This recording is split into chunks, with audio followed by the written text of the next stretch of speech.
Thank everybody for being here. I visited with some locals who live around here, including a family member of the owner of this store. I let her know that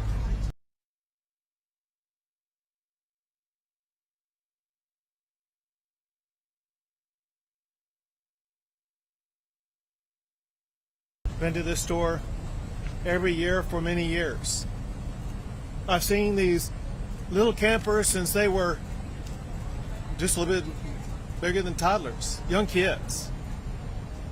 I've seen them grow and mature into beautiful young men and women.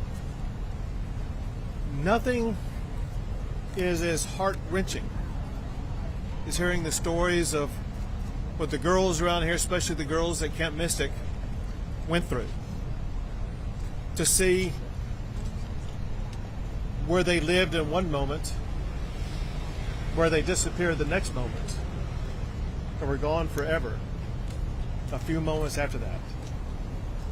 I wanted these people to know, I want you all to know, the hearts of our fellow Texans are breaking every single day because of what people of this community and the surrounding area are going through. There's nothing more important on our hearts and minds than the people of this community, especially those who are still lost. I told them what we were doing, not just today, but what we are going to be doing for the days, weeks, and months to come. This is what they needed to hear. They need to know Texas is in this with the people in the Hill Country right here. We are not leaving until this job is finished. The job right now, the primary job right now, continues to be locating everybody who was affected by this flood. There still remain those who are missing. We have to find every single person who's missing. And that's job number one. While we are doing that job, it's important that we also be conducting other business affecting this storm. We did several things in that regard today. One is to get a better assessment about what exactly needed to be provided for the community. We took a flyover to get that assessment. I've been here for multiple times over the course of the past 2 decades, but multiple times over the course of just this one flooding episode. And I have a good feel on the ground of what is needed. But when you're in the air, you get a fuller perspective of how widespread, how catastrophic the damage is, and what must be done to fully address it.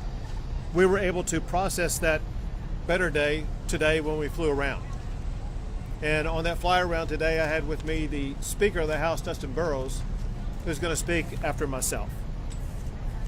I want to provide you with some information, some of which is just now updated. First, the numbers that I have is that there are 94 fatalities. 94 fatalities associated with this flooding event in this area. Separate from that, in other flooding events in other parts of the state of Texas, there's another 15 fatalities for a total of 109. To put this into perspective, just in the Kerr and Kendall counties alone, there are far more fatalities than there were in Hurricane Harvey. That's how catastrophic this is. I also have some updated numbers on those who are missing. First, from Camp Mystic. My information is those who are missing is down to now 5 campers and 1 counselor. 5 campers and 1 counselor missing. In addition to that, there is another child not associated with the camp who is missing. So for Kerr County, that would be a total of 7 who are missing. In other parts of the state, there are 12 who are missing. I have a new number, however. So one thing we've been reaching out to the public about is to get better information about those who were not registered at a camp, those who were not registered at a hotel, those who may have been down here who no one really had any accounting of. And through law enforcement agencies working together, they provided me this number. Just in the Kerr County area alone, there are 161 people who are known to be missing. And again, that comes from combined law enforcement efforts, 161 known people who are missing. Know this, we will not stop until every missing person is accounted for. Know this also, there very likely could be more added to that list. One way that we were able to expand the list of those who are missing is because family members, friends, neighbors, etc. begin calling in and reporting them as missing. What I want to do is once again provide a reminder to anybody watching this that if you have a friend, a family member, somebody that you think may be missing because of this storm, we need you to call the number that I'm about to give you. It is 830-258-1111. That's 830-258-1111. If you want to go to a website address, you can go to kerrvillemissing@dps.texas.gov. I'm going to repeat it twice more. That's Kerrville, spelled Kerrville,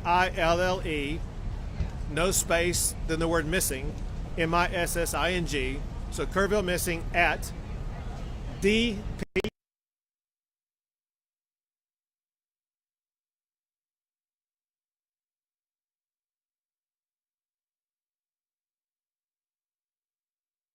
The best identification you can and the last known location of anybody that you think is missing.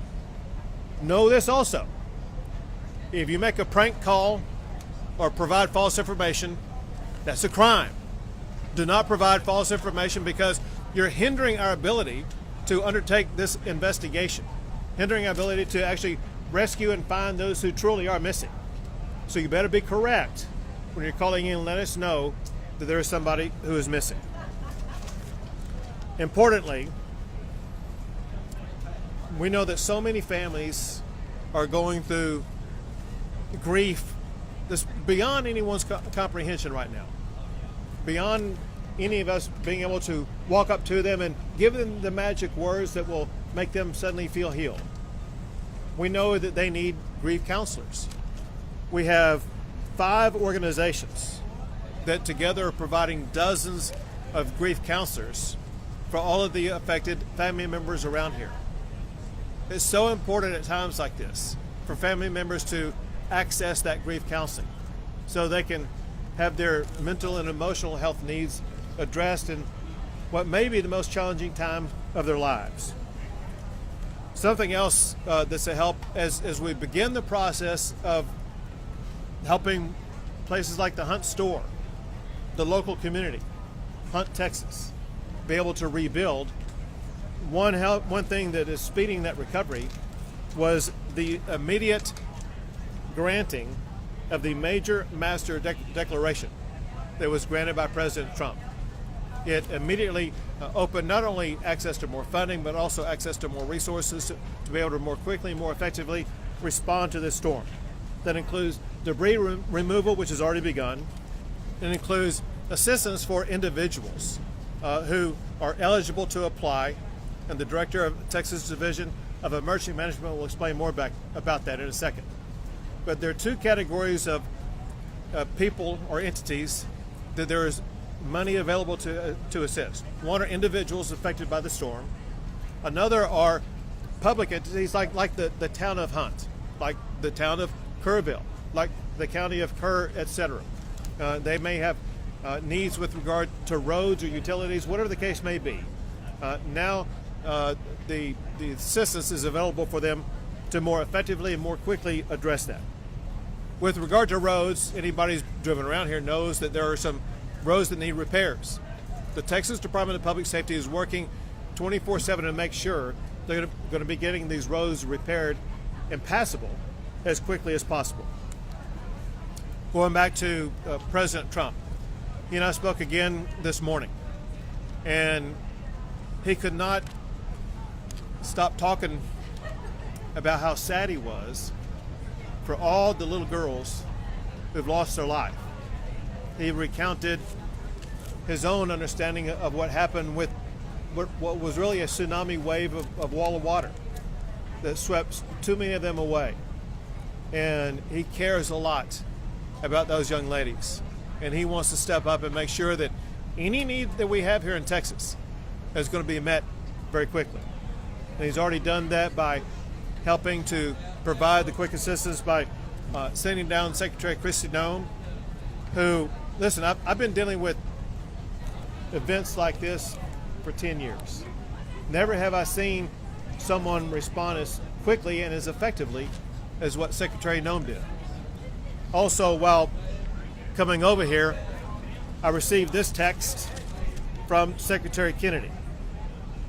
It says the following. It says, Governor Abbott, it's Secretary Robert Kennedy. It says, we are set to declare a public health emergency for the Texas Hill Country flash floods. This will make it easier for healthcare and mental health providers from out of state to help both by traveling to the area and by telemedicine. Please let us know where we can be most helpful, which I will let him know. But I just wanted you to know about that new update. Now I would like to turn things over to the Speaker of the Texas House, Dustin Burrows.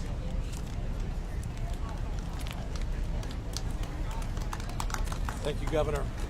First, to the members of the community and to all those who've been impacted, the survivors, those who've lost loved ones, I know there's not any adequate words any of us can express to share our care and concern. But I want to promise you, every person in this state, every tip of it, we have held you in our thoughts, in our prayers, and we will continue to do so as you go through this and you take care of what I know all Texans can endure.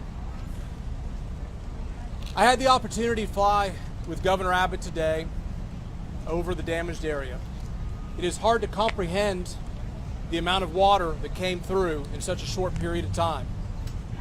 It is unimaginable what the victims and survivors went through as they were faced with that, and we heard the stories about that. And looking at the debris and looking at the problems and all of the damage that's been done, I know there's a long road to recovery. But through that, we saw some silver linings. We saw Texas flags being flown proudly because we know people of this state are resilient. We saw people from all over the state coming together and working and volunteering and trying to begin helping rebuild and continuing with the search and recovery efforts.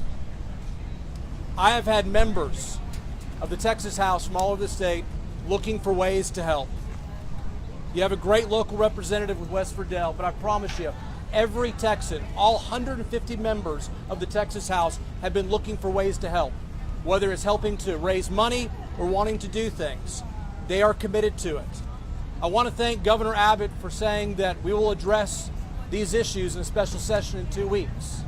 And I want to assure you, the Texas House will be organized, we will be ready, and we stand willing and able to listen to the community and experts and do all that we can to help address it from this perspective. So thank you all very much for the opportunity. I'll turn over the microphone.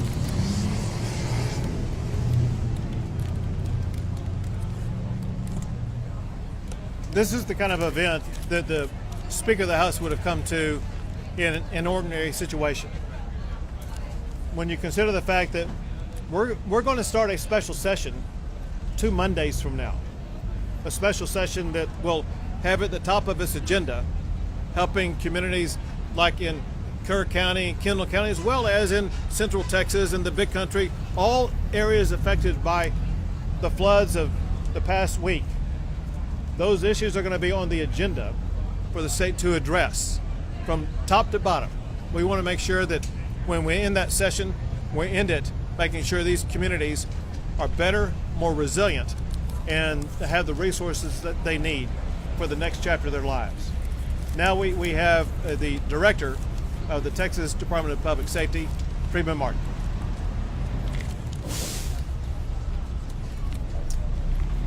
Governor, thank you. The governor said it. We have 109 fatalities and 161 missing. Every asset and resource that the Department of Public Safety has is being used on this response. We have 258 people just from DPS assigned here in Kerrville. They're from the Highway Patrol, the Tactical Marine Unit, Criminal Investigators, Texas Rangers, SWAT, IOD and ICT, and Victim Services. And you ask, well, what do all these do? Everybody does something different. Everybody understands search and rescue. When the governor mentioned 161 missing, the city of Kerrville stood up a line that if you can't get a hold of a loved one, if they're missing in the Kerrville area, call this number. That number grew to several hundred. These analysts worked with Kerr County Sheriff's Department and the Kerrville Police Department to narrow that down. People that have been identified as deceased, people who have been found alive, deconflicted, the numbers that have been reported twice, and we are still down to 161 missing. All I can tell you is there's nothing to celebrate about how well we've done this far, but there's a lot of work to be done. And we're thankful that the speaker standing behind us and the governor, the Texas legislature has funded us, and we're properly staffed and equipped to respond to this. Just this last session, a few weeks ago, we were given 6 replacement helicopters and 1 fixed wing. That is exactly what we use to respond to these. I'll tell you another thing, we have plenty of resources, but at the same time, we're not turning down one resource until we recover every last person on this list of 161. So we have FBI, DEA, HSI, the United States Border Patrol, the United States Coast Guard, everybody working together under a unified command, and we won't stop until we finish. A couple of things. Right now in Burnett County, we have 3 Zodiac boats and 26 DPS personnel from the Tactical Marine Unit and the Texas Highway Patrol continuing searching. I'm in constant communication with the Travis County Sheriff, Sally Hernandez. They are helping us at the medical examiner's office, and at the same time, they have as many as 10 people that are missing from Travis County. As we pulled in the parking lot, I got off the phone with the sheriff from Williamson County. They just recovered their last victim. They had 3 people that were swept away, and just minutes ago, they recovered their last victim in Williamson County. There's a lot of work to be done in Kerr County and Kendall County. We will continue to grow this and add additional agencies as we go forward, but the governor's right, we won't stop until every last body is recovered, alive or not. So thank you very much. Thank you, Governor. Thank you. Now, General Seltzer with the Texas National Guard. Thank you, Governor. I just got off about an hour-long helicopter trip with the governor, and I can tell you what I saw was miles and miles of massive devastation. The Texas National Guard will stay here working with our federal, state, and local partners to search for the missing and to help our communities recover. Well, I can't hear. Just the trucks?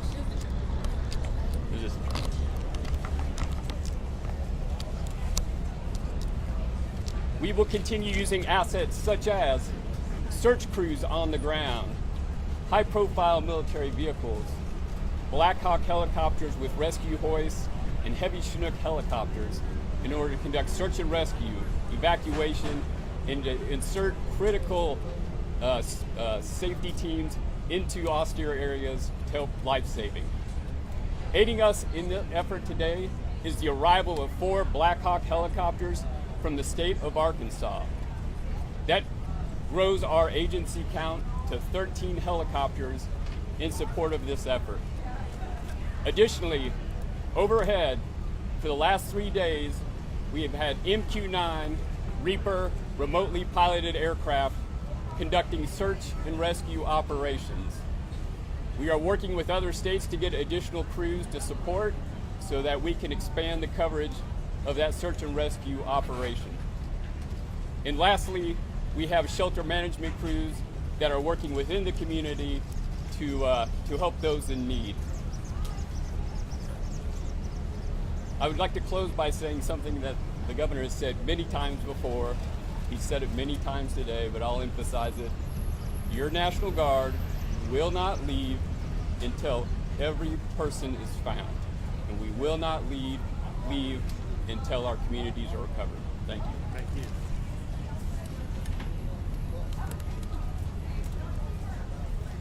General Seltzer rightfully mentioned and thanks the state of Arkansas for helping out with those Blackhawks as well as other resources. I jotted down from memory what I think is every state that I know has either provided help or offered it or is on its way. I say that I'm hoping I'm not leaving anybody out. But our fellow governors and fellow states are helping out from Arkansas, Oklahoma, Louisiana, Iowa, Nebraska, Ohio, South Carolina, Georgia, Virginia, Pennsylvania, Massachusetts, and I regret if I missed your state. I'll try to come back to it here in a second. But next is Chief Nim Kidd with the Texas Division of Emergency Management. Thank you, Governor. I want to start by thanking all of you for standing out here in this heat and experiencing a little bit of what the volunteers and first responders are dealing with around the clock as we continue our search. We have 4 priorities. They are the continuation of the search. They are debris cleanup and removal. They are supporting individual assistance programs and public assistance programs. I'm going to dive into some of the details of those. We continue our search operations not just here in Kerr County, but in the other 5 counties where we have people that are reported missing. As you can see and hear by the trucks passing by, debris cleanup is well underway. I want to thank the volunteers and all of the private sector partners that are out there working on debris operations right now. This will aid in the continuation of our search.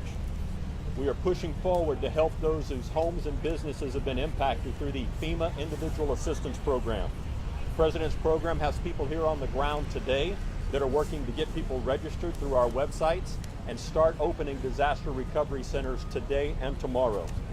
Damage assessments for those locals are still underway, and we've had over 1,000 submissions into the ISTAT program.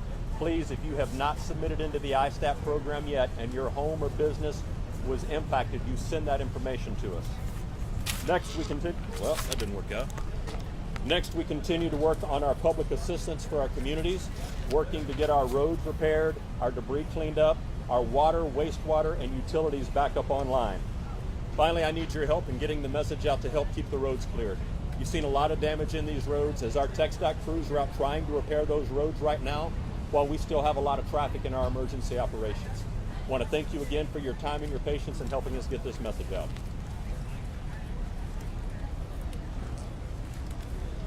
Thank you, Chief. Yesterday, I met with families that can't miss it. I made a commitment to them. The day before, I met with residents of Kerrville. Today, I met with residents of Hunt. I made a promise to all of them. Texas will not stop until we finish the job. We will not stop until we identify, recover every single body. We'll not stop until every road is rebuilt, every inch of debris is removed. We'll not stop because we are a state that cares about our people, cares about our communities, and we'll be with them every step of the way. We'll take a few questions. Governor, right here, Uvalde happened. Have said that they didn't receive any emergency alerts on their phones. Are you going to have that conversation with the city manager? I asked this because earlier today during the conference, he really didn't respond to our question related to how long it took him to evacuate people. Can you speak on that? So obviously the local officials who were on the ground at the time would know the most about that. But let's talk about it in this way. That's going to be one of the issues that we begin to address in less than 2 weeks in the state legislature. We're going to address every aspect of this storm to make sure that we're going to have in place the systems that are needed to prevent deadly flooding events like this in the future. Governor, when Uvalde happened, Governor, you led an investigation. Are you going to ask for investigation in this case? So we said when Harvey happened? No, Uvalde. Oh, Uvalde happened. Yeah. And it was gross negligence back then. Now this happened and the death toll is enormous. Are you going to ask for an investigation? Who is to blame here, Governor? Right. So I'm going to talk about two different things. The first part of your question, and that is an investigation. We know a special session's coming in about 10 days. That's where, I would say, where it begins. Candidly, those investigations will begin by both the House and Senate before we go into session. So probably beginning later this week or the early part of next week, there'll be committees formed that are already kind of working on ideas about ways to address this. Second part of the question needs to be addressed. You ask, and I'm going to use your words, who's to blame? Know this. That's the word choice of losers. Let me explain one thing about Texas, and that is Texas, every square inch of our state cares about football. You could be in Hunt, Texas, Huntsville, Texas, Houston, Texas, any size community, they care about football. High school, Friday night lights, college football, or pro. And know this, every football team makes mistakes. The losing teams are the ones that try to point out who's to blame. The championship teams are the ones that say, don't worry about it, man, we got this. We're going to make sure that we go score again, that we're going to win this game. The way winners talk is not to point fingers. They talk about solutions. What Texas is all about is solutions. In fact, I want to read you something that I received last night that's worth emphasizing to put this in context.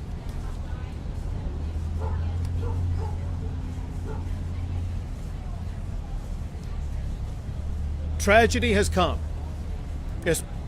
That part is done. What we do now, who we are now, that's what the story is still being written. Let it be one of grace, of grit, of fierce love in the face of grief. Let it be the kind of story that proves that the hill country may flood, but it does not fail. Say what you will about Texas, but when the rivers rise, so do we. Not with blame, not with bitterness, but with boots on the ground, arms around strangers, and hearts wide open. That's the Texas I know, and that's the America that I believe in. What this person wrote is what I know is true for all Texans, and what we will achieve every single day. What kind of legislation do you hope to see come from this special session?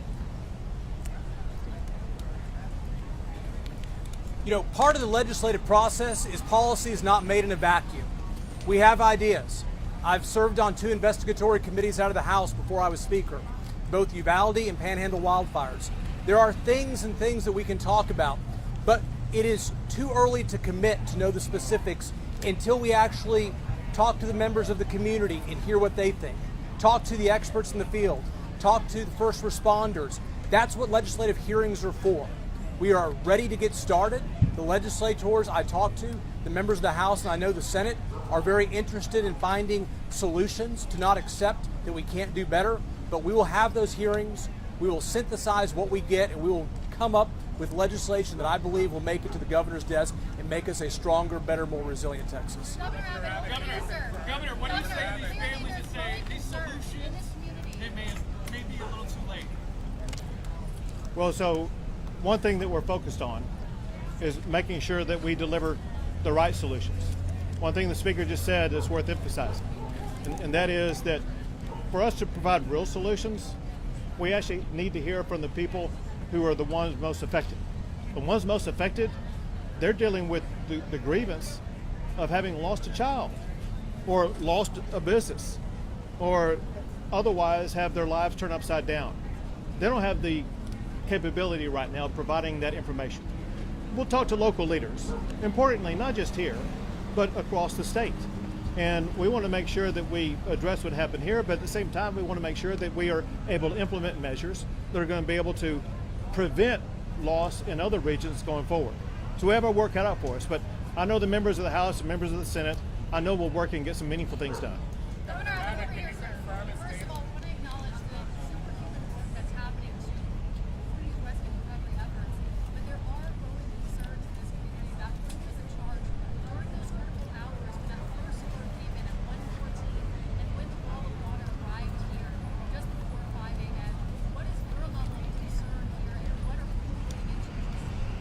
So again, my focus isn't on trying to say, oh, you did wrong or you should have done better there.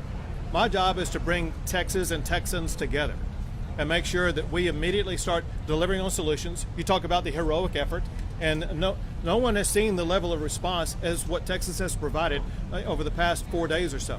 And we continue to maintain that response here while also going to the state capitol and working on around-the-clock responses there to make sure that we do deliver real solutions for these people sitting right behind you. Governor Abbott, can you confirm that state and local officials received letters reporting at 1:14 a.m. and what happened between then and the 3 hours that went by before the start of the flooding? Sure. So what your question is about what local officials knew? You'd have to ask them. What the state was aware of, the state was aware that there was a possible serious flooding event days in advance, and we pre-positioned assets and resources and personnel. And remember, the flood began on Friday morning.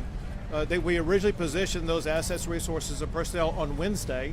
Then when greater clarity was discerned on Thursday, we moved them closer, added, and made sure that we had adequate supply going into Friday. So we were ready with the resources on the ground to be able to quickly respond. Some people say, well, we responded so fast. One reason we did respond fast is because we had assets here already. That said, we didn't know the magnitude of the storm. We knew that there was a flash flood warning. And if you heard a flash flood warning, no one would know that would be a 30-foot high tsunami wall of water, I don't think. But all I can tell you is the information we had, the state had, and that we acted on, was information that catalyzed us to begin putting assets and resources in place 2 days before the event happened. We've time for 2 more, folks. I'm local. Yep.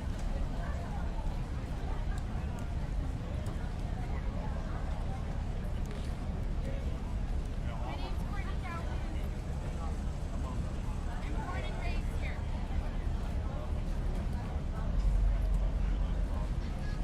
We were not prepared.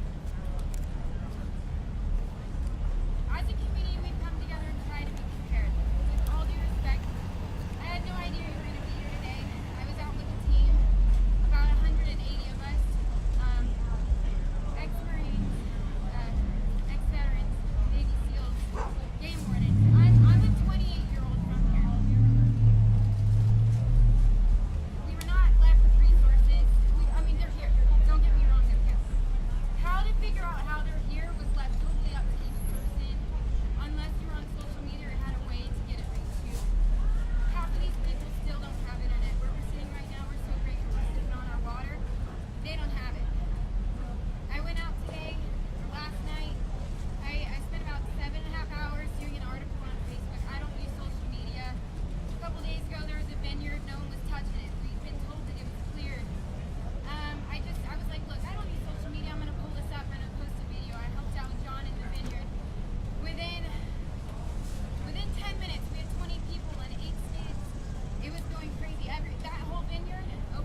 So if I could say this. Yes, Yeah. I'd like to say my question. Sure. My question is, we're all very broken here. Well, what's keeping us one strong is we are the backbone of this community. We appreciate everything you've done. We're the backbone of this community. We just want to have justice, to have a control over the fact that pitch black, y'all. You're in the middle of nowhere, no Wi-Fi. I'm sorry, no Wi-Fi, no resources. It's camp. You don't have cell service. Pitch black, and we had no control. And part of our healing, part of our recovery, is to stay strong and get that control. And with your help, we really, really want it. We appreciate y'all, but Well, can we establish someone? Yep. Well, It could be me. It could be anyone. I'm gonna Someone connect you in with control. someone. Yeah. So Someone let. in control who can facilitate and speak for the people, who isn't in politics, who isn't law enforcement, and just someone to say, hey, look, I'm going to represent these people, please, and we're going to work side by side. We're all trying to get these Right. bodies. We love this community. And we can do it together. I got the person for you. I'm Yeah. going to give you her name, her number, let you connect with her. But let me say this. Yes, sir. People talk about how strong Texas is. Sorry. People talk about how strong Texas Yes, is. sir. It's because of people like you. People who don't wait around All of us, for sir. orders and instructions. Yeah, and so like not just you, but like you. We saw the exact same response in Hurricane Harvey. People didn't wait for a boss to tell them what to do. There was no time clock to check in or check out. They said they're getting out their own canoe, their own kayak, and they're going to start helping neighbors before the sun rose up until after the sun set. Yes, sir. But all I wanted to let you know is the spirit that lies within your heart. And use the word blood in your bloodstream. You have in your blood what Texas is all about. And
Two more questions.